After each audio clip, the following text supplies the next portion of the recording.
For the first time since 2008, the Saints finished last in the NFC South. Are they primed for a bounce-back year in year one under Kellen Moore? We're breaking down the Saints today on the Locked On NFL Scouting Podcast.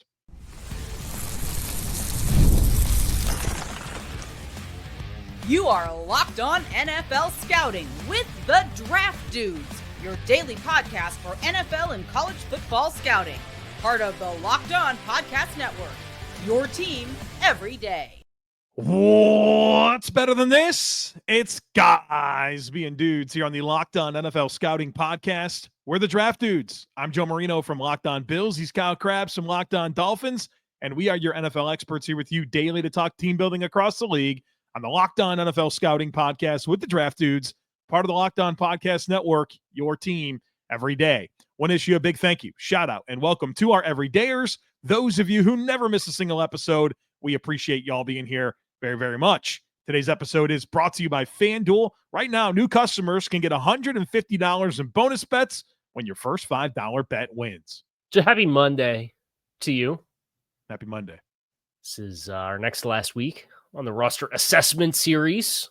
And then we are going to be getting into some big picture conversations around what we've discovered around all 32 of these teams. So that's very exciting on the horizon for us as we get ready to start off the NFC South and look at the New Orleans Saints for 2025.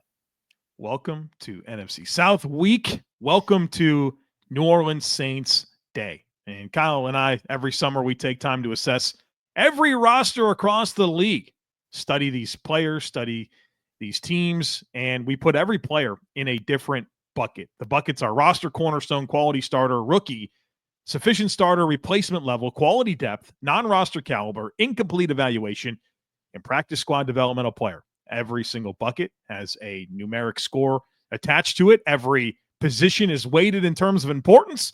And very soon here, we will have stacked and graded every single team. And today we're going to show our work here on the New Orleans Saints. We'll talk about the back seven on defense, the trenches, but we start with the offensive skill players. That's right. And quarterbacks is its own thing, right? So we won't be getting too into one of the most interesting quarterback situations, I think, across the league as far as the variance in outcomes that you could potentially get. But I look at the rest of this group, and health is the big thing with an aging Alvin Kamara. Chris Olave, when healthy, is an outstanding player, I think. But the concussion issues are a bit of a concern. Rashid Shaheed, one of the, I think this time last year, we were like very very underrated player. Don't be surprised if he breaks out. Well, there's some injury stuff there. Brandon Cooks, he's back in New Orleans.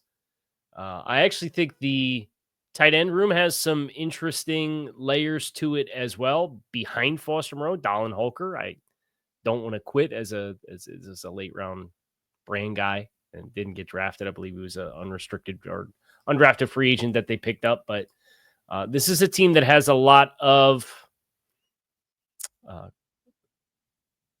variance with this group because I think there's some talent here. It's a question of how is it applied. Yeah, well, you can definitely look at this wide receiver core and see the potency for speed and verticality with Chris Olave, Rashid Shaheed, and Brandon Cooks. Like you said, though, you got two of those coming back off injury, and Cooks is coming off of a down year. He's aging.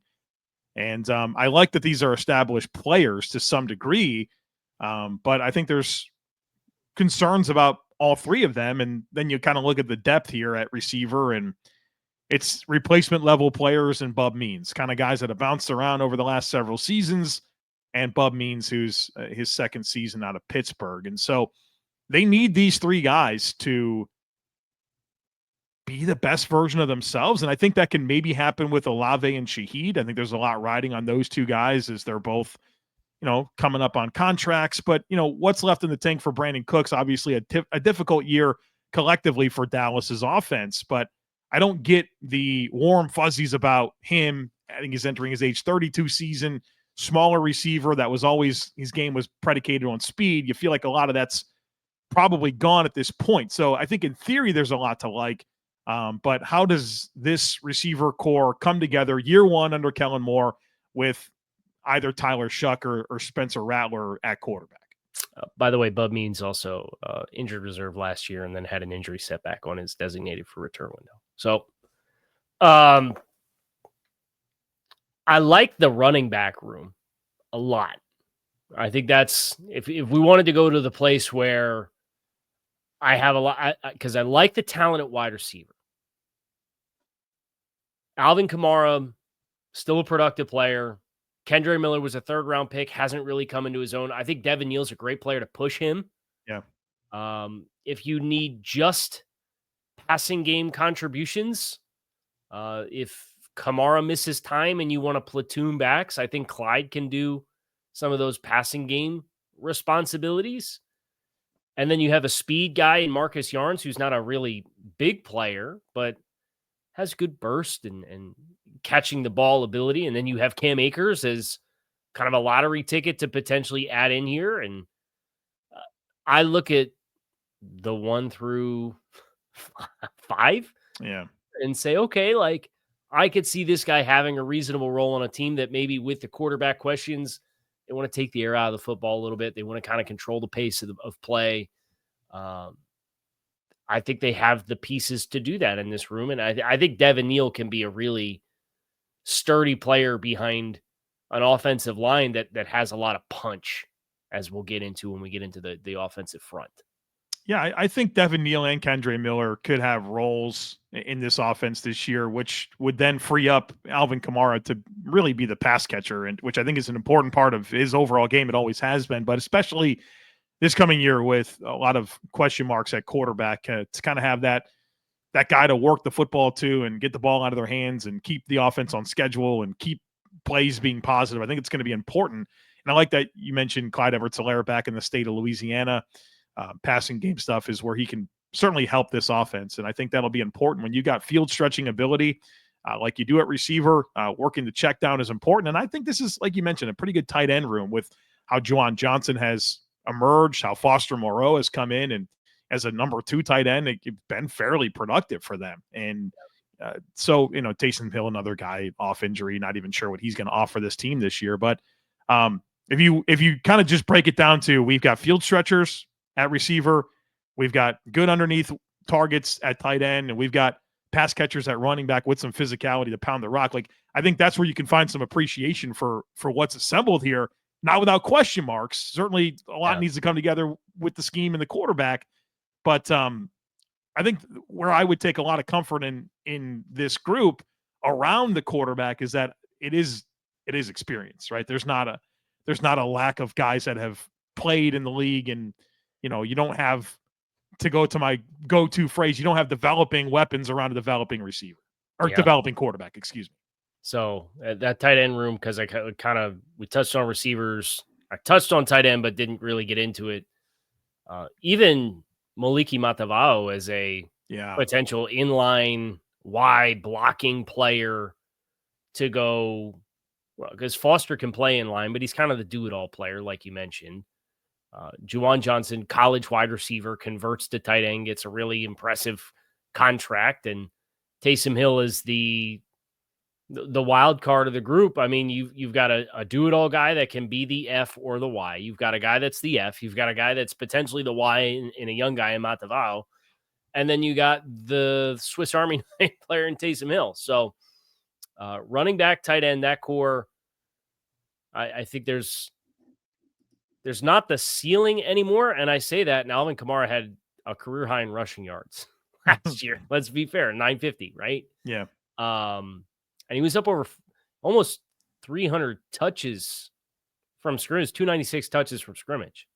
So we've made the disclaimer about an aging Alvin Kamara, and he's going to turn 30 in July, but volume production was there and had a career high in rushing yards and was above 4.0 yards per carry for the first time since 2020. So not dismissing Alvin Kamara, but I think the injury questions at receiver do get mitigated a little bit because of the rest of that group. So how do we stack this up? Sheed and Olave. I have Olave as a quality starter. I have Shaheed as a sufficient level starter. I have Cooks as a quality depth player. What I actually, have you do. I have quality depth. Okay, Johnson as a sufficient starter. Moreau quality depth. Kamara quality starter. Okay, and then Taysom Hill, last one. I have quality depth. I have quality depth if he even plays this year. So we gotta get aligned on Brandon Cooks and figure that one out. But we'll do that off air. All right. We'll get to the trenches here. We know Mickey Loomis likes to invest there. We'll see what they have here on the other side of it. Folks, be sure to stick with us.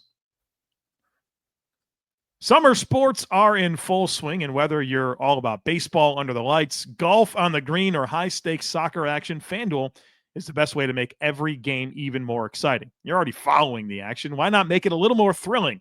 With FanDuel, you can get in on the game while your friends are getting sunburned at the beach. I've been using FanDuel to track my favorite matchups, and the app keeps it fresh with new daily promotions and fun ways to bet. I love checking in every morning, seeing what profit boosts are available to get in on some action that night. And I'm also checking out these football futures bets. And maybe you're in on the Saints. There's some cool Saints lines that are available to you. You can get the over on 5.5 wins. You can get that at plus 115. So if you think this team does one win more than they had last year, you can get that at plus 115. Tyler Shuck, maybe you think that he's in line to be the rookie of the year. Get that at plus 1,200. And Kellen Moore for coach of the year. You know, they like these coaches that step into new situations and overperform. You can get that at plus 3,000. So check it out. And if you're new to FanDuel, new customers, you can bet just $5 and get $150 in bonus bets if your first bet wins. So open the FanDuel app today or visit FanDuel.com/lockedon to get started. I will be pretty upset if this knee injury for Taysom ends up being like it for him in New Orleans. Yeah, it could be complicated, man. And another new coach in the mix. Not exactly sure, how they're going to use him. And it's a unique player to just fall into your lap and be ready mid-season, right? So, yeah. It just feels like it's going to be a lost year for him. And it is a contract year for him as well. So, yeah. We'll see. Maybe the end of the road, but I'm holding out hope that for one of my once upon a time most maligned players in the NFL. Only because who was it that drew the Steve Young comparison? Oh gosh, yeah, things got nuts. It was like there was such a weird, it was like a weird 18 months with Taysom there. Yeah, and Sean Payton hyped him up and all that. It's like if you could just accept him for what he is, it's like a Swiss Army knife, like X Factor, like that's cool. But it got nuts, like the future of football and all this stuff. It was nuts, man. It's like future football at quarterback usually doesn't play on the punt team, right? Like that was the whole thing. But he's gone on, I think, to really stabilize. So I think it would be a shame if this was it for Taysom. But let's get into this offensive line, who has another first-round pick in the fray. One thing you know about Mickey Loomis is if they have a needed offensive line, they're probably going to take one early. You assess this projected starting five: Kelvin Banks, first round this year. Potentially Trevor Penning, first round pick from 22, who's pinballed around a couple different spots. Eric McCoy is a second round draft choice in 19. Cesar Ruiz was a first round draft choice in 2020. And then obviously last year's first round draft choice was Talise Fuaga at the other tackle spot. Gives 4 projected first rounders on the offensive line for New Orleans. 4 of the last 6 round picks that the New Orleans Saints have made were offensive linemen, including the last 2 and 3 of the last 4. So, yeah, O-line investments are going to be a thing here. They need Eric McCoy to be healthy. And I think that was another thing that kind of derailed their season a bit last year. They started so hot, and then everyone started getting hurt. And I think Eric McCoy is a part of that equation. I think he's one of the better centers in the game. I like what Talise Fuaga gave them this past year. I think he'll be an anchor for this line for a long time. We'll see what happens with Kelvin Banks. I think he's best suited to play guard in the NFL. I'm sure they're going to give him every opportunity to play left tackle as a top 10 pick. And then I'm curious to see what happens with this Dylan Radun's signing. They didn't give him a nothing contract. They paid him like he's going to start. And where does he fit into this mix? Is there a legit competition between him and Penning for one of the guard spots? I'll be curious to see how that plays out, because whether it's the high pick of Penning or the free agent dollars of Raduns, you'd like to get value out of either player. And we'll see who wins the job and if they're successful. That's probably a good spot to be. And then plus, do you maybe get this Nick Salvagge, who I liked coming out as a mid-round draft choice? Can he elevate his game too? I think there's enough competition for what you perceive to be that one spot. I kind of want to bet on Raduns to win that job when it's all said and done, or at least play more volume. I mean, Penning, but they turned down the 5th-year option, obviously, for a first-round draft choice. He showed some signs of life last year, which I think was a nice development for him, but they just continue to invest elsewhere, and it's kind of forced him to be able to evolve. And I think Raduns has more body of work at that interior spot that's probably going to be where that vacancy lies when it's all said and done, because like you said, we're assuming Banks is going to be given this year the left tackle job to run with. Yeah, and Landon Young they brought back like on a 1 year, a little over $2 million deal as a depth player that's a tackle. So that feels like more of their hedge on the outside, where you've got Raduns, Penning for one spot, and then Clapp and Salvagge is kind of your other depth interior players. It's not a bad group. I think this offensive line is at least decent. And if I'm a Saints fan, I'm excited about some of the younger players and how that gives me ceiling, particularly at tackle with Banks and Fuaga. I would just be worried if one of the tackles goes down. Of course. Yeah, of course. Because that's where, Penning can play it, but Penning showing some signs of life was good as a run blocker, but I mean, 13 penalties last year playing. He's super uneven. Yeah. Yep. So the tackle, I think they're much more equipped to handle an injury on the interior than they are at tackle. Because if they take one tackle injury from one of the two young guys, and we don't even know what we're going to get from Kelvin Banks as like a proof of concept thing, it just doesn't exist because he's a rookie. Like it's a big wild card for them. I've got it scored. Banks rookie, Penning or Raduns would be quality depth. Eric McCoy, quality starter. Yes. And then Ruiz I have as a sufficient starter. Yes. And I went ahead and put Fuaga in the sufficient starter bucket with the arrow pointing up. Yeah. If he takes a step forward, we're going to be talking about a quality starter at minimum this time next year when we do this prospect. A lot of good offensive line addition to the league out of that 24 draft. Talk about okay. Line. Yeah. Mickey Loomis also likes to invest here. Looking on the edge, I think Father Time finally caught up with Cameron Jordan. What a run. He's still around. I think he's an important part of this team, but I don't think he's going to be the 800 snap guy. They paid Chase Young a lot of money to be the guy opposite of Carl Granderson, and Carl Granderson has become a quality starter, in my opinion. Yep. So I think it's those two with Cameron Jordan as kind of the third guy. And then, come on now, it's time for Isaiah Foskey to do it, man. If it's going to happen, I think we need to see it this year. And between some of the Marcus Davenports, the Trey Hendrickson walking in free agency, it would be nice for Isaiah Foskey as a second round pick to be a hit for them to kind of round out this rotation. But obviously Young and Granderson are the story based on those contracts, and especially the Chase Young deal that they just gave him. So I like the interior pretty good bit. Brzee, obviously first round draft choice. I've never been a huge Devon Godchow guy, but I think at the $5.5 million price point as compared to in New England, he was playing for 11, 9. I think 5.5 is a much more easily digestible proposition for a guy like Devon Godchow, who obviously is primarily a run stuffer and a nose tackle and doesn't give you a lot of value on passing downs. And they draft Vernon Broughton in the third round to go with Colin Saunders and Nathan Shepard. And man, like you got some guys that can win the point of attack and play on the plus side of the line of scrimmage on that defensive interior. And I think the ceiling is going to be dictated by just how good we think Brian Brzee is going to be. But the rest of this group is mean, nasty guys with some pop in their hands and the ability to anchor. So I look at that interior, and I agree with you as far as Carl Granderson is kind of the temperature setter for the room for them there, even though Chase Young is getting a bag. But I think they have a lot to hold their head high about when they look at the defensive interior and their prospect of keeping their good linebacker room clean.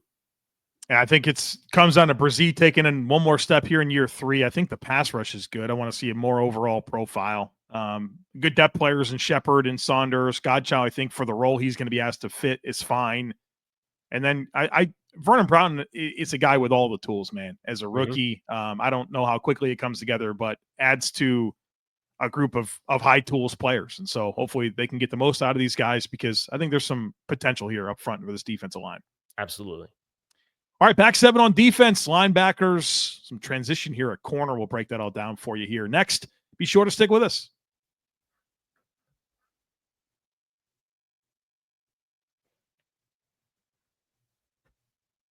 All right. Linebacker room is one of the better ones that we're going to talk about. I think that's been the interior core of the Saints on defense. You feel good about Demario Davis. We're still waiting for Father Time to really catch up to Demario Davis, but he's been playing at a very high level for a very long time. Age 36 season, 14 years of experience.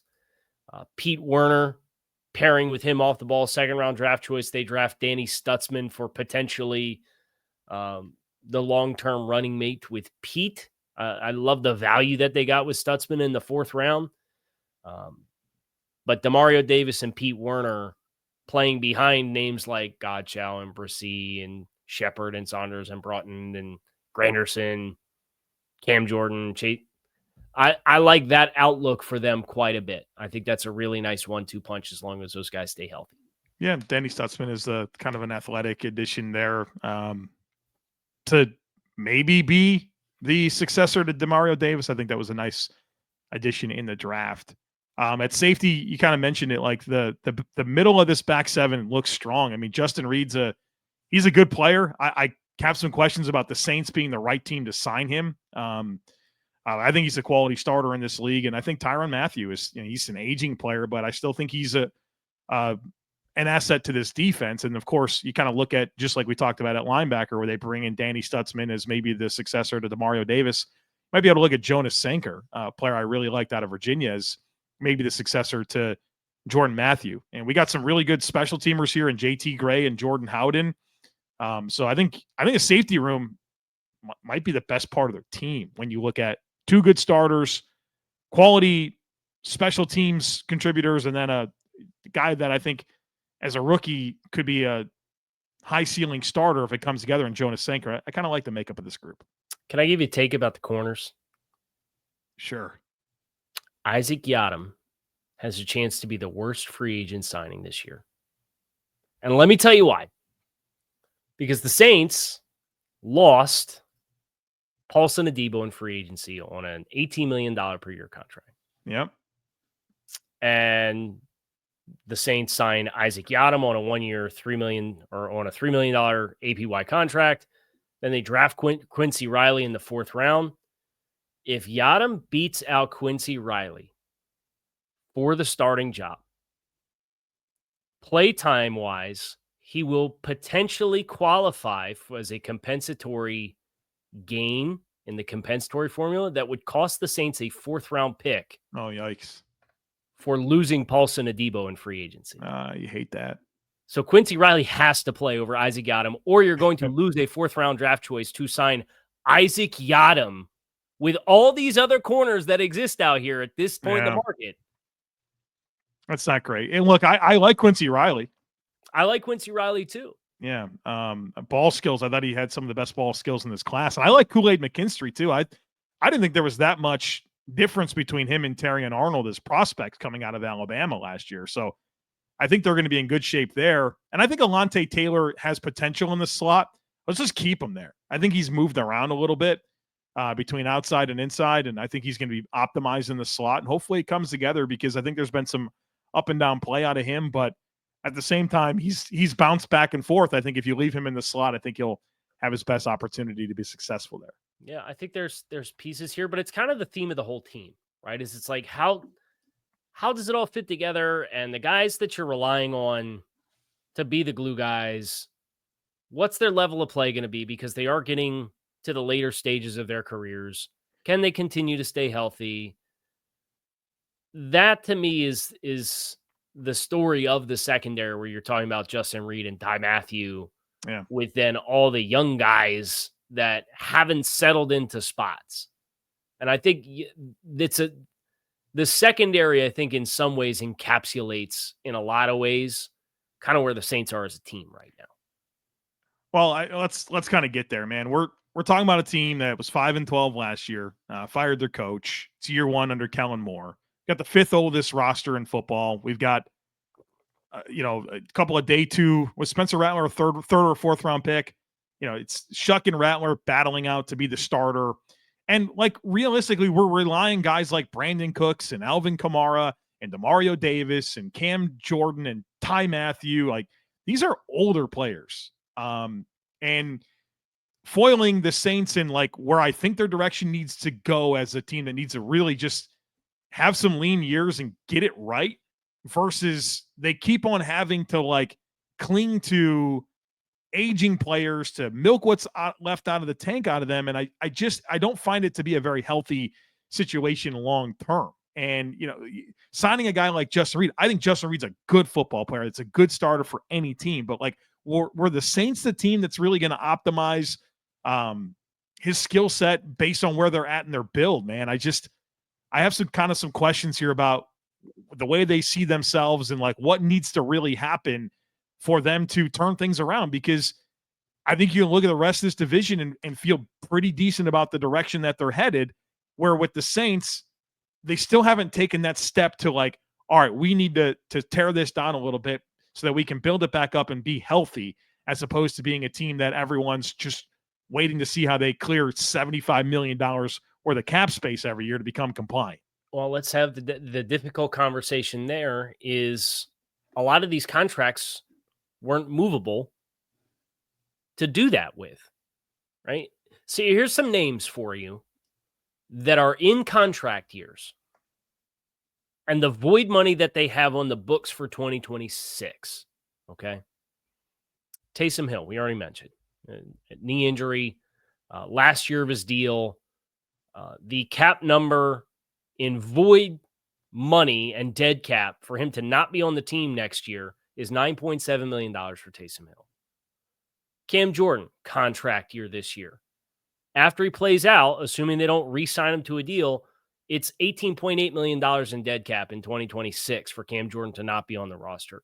Demario Davis is in a contract year. He's got $14.29 million in dead cap to not be on the team next year for void years from how they pushed out his contract. Ty Matthews got 9.2, right? And that's not including Derek Carr's 36.6 from retiring, and Ryan Ramczyk next year is about $12 million in dead cap. And that's an insane amount of money to pay a bunch of players that are not even going to be on your team. That's absolutely insane. So I agree with everything you said, but with how you did it the last 5 years, you didn't have the flexibility to get rid of some of these guys, to have the lean year. So once again, you're back in the boat, and your hope is that Kellen Moore, I think, can push the right buttons with the young nucleus that exists. Next year is going to be a lean year for you.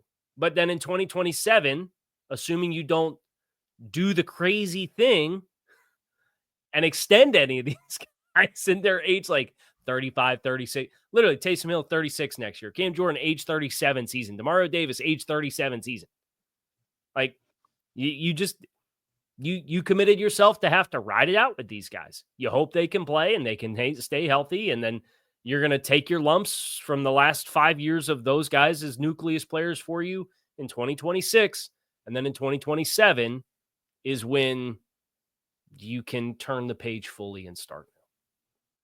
But in the meantime, like if this team's going to be competitive, Kellen Moore's going to have a strong candidacy in my mind for coach of the year, because you like the offensive line.